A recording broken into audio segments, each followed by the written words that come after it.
Class, good morning all of you. मैं आपकी teacher, Sanskrit teacher Babita Bhatnagar. आज आपको संस्कृत व्याकरण में संधि समझाऊंगी। पहले आप बच्चे समझेंगे, उसके बाद लिखेंगे। बच्चों, संस्कृत और हिंदी में संधि समान होती है, बस संस्कृत में एक दो नियम ज़्यादा ही होते हैं, बस इतना सा फ़र्क है। बाकी आप संधि दोनों में समान रूप से काम में ले सकते हैं। जैसे संस्कृत में संधि की परिभाषा होती है वर्णानाम मेलनम संध्यानि। वर्णानाम मेलनम संध्यानि यानी वर्णों के मेल को संधि कहते हैं। हिंदी में क्या बोलेंगे? वर्णों के मेल को संधि कहते हैं। अब मैं व्याकरणिक भाषा में परिभाषा आपको लिखवाती हूँ इसकी। दो वर्णों का उच्चारण बिना किसी बाधा या व्यवधान के निरंतर करना ही संधि है। संधि को संहिता भी कहा जाता है। मेरा कहने का तात्पर्य है कि संधि का एक नाम संहिता भी होता है। सरल शब्दों में हम कह सकते हैं कि जब दो वर्ण कौन से? स्वर या व्यंजन अत्यधिक निकट होने के कारण मिलकर, निकट मानी पास होने के कारण एक रूप धारण करते हैं तो उसे संधि कहते हैं। संधि विच्छेद यानी विच्छेद का मतलब होता है अलग होना। संधि का विच्छेद हम कैसे करेंगे? आपके परीक्षा में ये भी प्रश्न आता है कि संधि विच्छेद करिए, तो आप पहले समझेंगे कि संधि विच्छेद क्या होता है। संधि युक्त पद में दो या दो से अधिक शब्दों को अलग करके रखना संधि विच्छेद कहलाता है। जैसे एक उदाहरण बताती हूँ आपको। हिम धनम आलय बराबर मिलाएंगे तो क्या बन गया? हिमालय। पीछे विसर्ग लगेगा। हिम धन आलय बराबर हिमालय। संधि के भेद। अब आपको मैं संधि के प्रकार बताती हूँ। संधि के प्रमुख तीन भेद होते हैं, या संधि प्रमुख रूप से तीन प्रकार की होती है। मुख्य संधि है स्वर या अच संधि, दूसरी है व्यंजन या हल संधि, और तीसरा है विसर्ग संधि।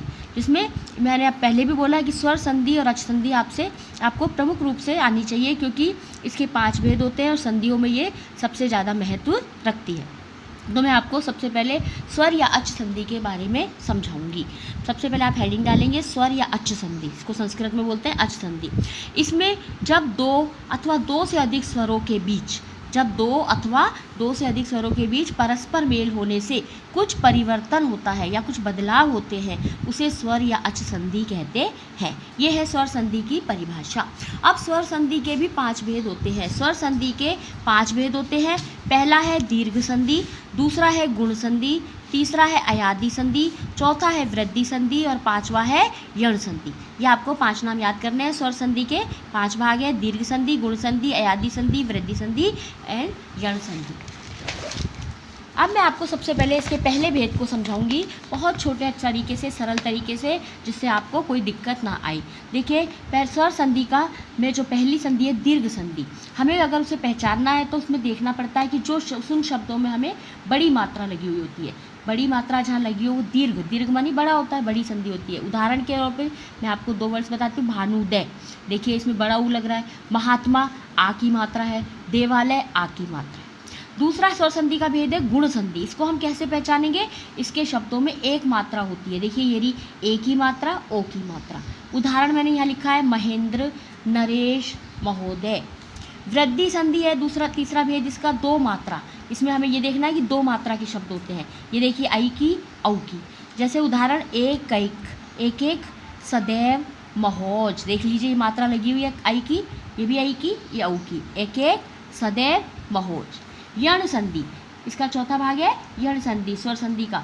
य, व, र के पहले, इसमें क्या देखना है हमको? इसका नियम, य, व, र के पहले आधा शब्द आता है। आधा, जैसे मैं उदाहरण में बताती हूँ आपको। स्वागत में आप देख रहे हैं आधा से आ रहा है। इत्यादि, आधा से आ रहा है, तो इसलिए यण संधि की पहचान है।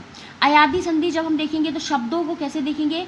ए, आई, ओ, औ की मात्रा इसमें नहीं आती है। इसका क्या नियम है? ए, आई, ओ, औ की मात्रा नहीं आती है।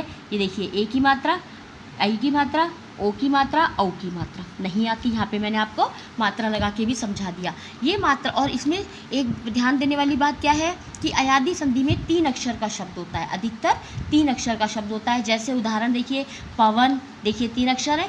पवन, नयन, धावक, आ की मात्रा है और 3 अक्षर है। धावक, नायक आदि। क्लियर? अब संधि का दूसरा भेद होता है व्यंजन संधि। व्यंजन का किसी व्यंजन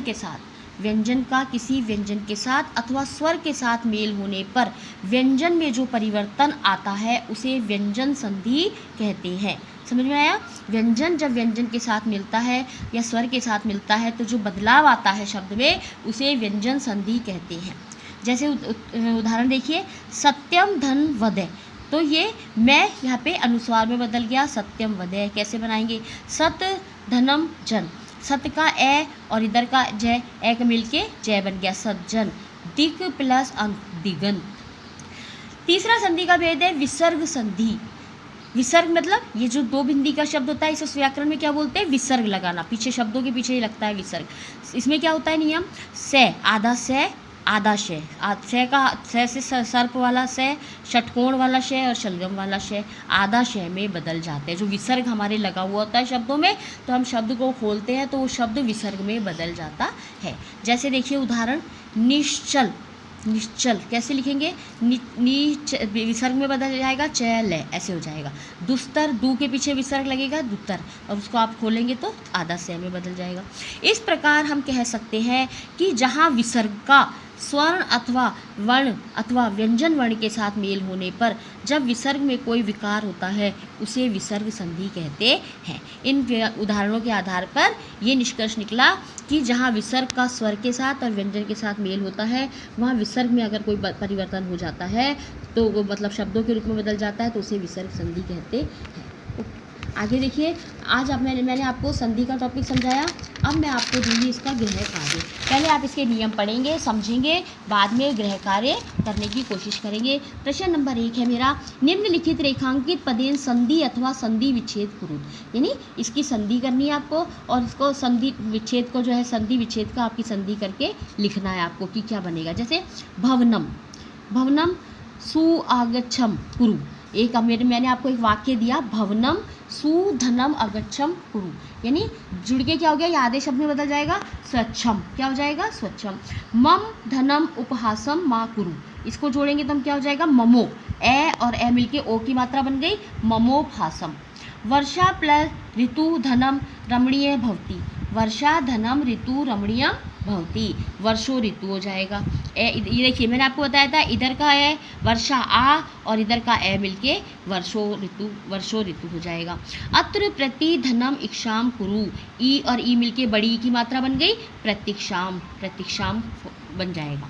मेरा प्रश्न नंबर 2 है, अधोलिखितेषु पदेषु संधि कृत्वा, यानी अधो मानी होता है नीचे, नीचे लिखे हुए पदों की संधि कृत्वा, संधि करिए और संधि करने के बाद आप पहचान के उस संधि का आपको उदाहरण में नाम भी लिखना है कि ये किस संधि का उदाहरण है। यहाँ पे मैंने हिंदी में भी लिख दिया है आपके नीचे लिखे पदों में संधि कर संधि का नाम भी लिखो। जैसे है क अपी, क अपी यानी कपि, गणेश, गणेश धनम उत्सव, गणेशोत्सव। समा प्लस हार, समाधनम चार, समाचार। पुस्तकालय प्लस अध्यक्षा, आप इसको हटाएंगे तो क्या बन गया पुस्तकालय अध्यक्ष। कदा धनम अपि, कदापि, क्या बन गया कदापि, लेकिन हम मिला के लिखेंगे तो क्या बन गया कदापि, ए हट जाएगा कदापि। रक्षा धनम अर्थम, रक्षार्थम, आ प्लस ए रक्षार्थम। परम धनम आवश्यकी, परमावश्यकी। जीवन धनम उपयोगी, जीवन उपयोगी। अब मैंने आपको जो उदाहरण समझाया, पहले आप सब संधि के नियम समझेंगे तब होमवर्क करने की कोशिश करेंगे, कोई दिक्कत नहीं आएगी आपको। Okay, thank you so much.